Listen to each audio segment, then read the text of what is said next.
Gada uzņēmējs Edgars Kurpnieks. Vēsturiskās Aizkalnu mājas tik tiešām atrodas aiz kalna, izbraucot no Lielauces uz Auces pusi.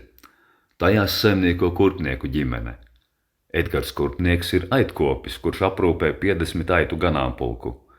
Ļoti bieži viņam jāatstāj barība aitām vairākām dienām, jo jābrauc cirpt aitas citiem.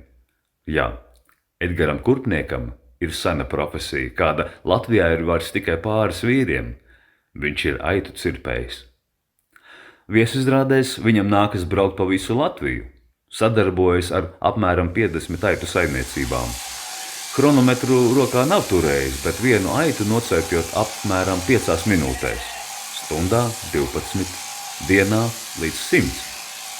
Kad izbraukums ir kādā Vidzemes vai Latgales saimniecībā, kurās aitu ir pat vairāki simti, to atbrīvošana no vilnas slāņa notiek vairākas dienas pēc kārtas. Turklāt Edgars katrai aitai ir ne tikai frizieris, bet arī manikīrs. Kā Edgars ticis pie tik retas profesijas? Aitu cirpšanu nevienā skolā nemāca. Iemācījies pats pirms 11 gadiem.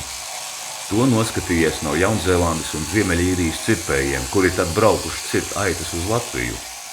Pats galvenais ir iemācīties nevis cirpt, bet aitu turēt, savaldīt, atklāja Edgars. Aitu ar katru gadu kļūst vairāk, bet cirpēja aroda pratēji kļūst arvien mazāk.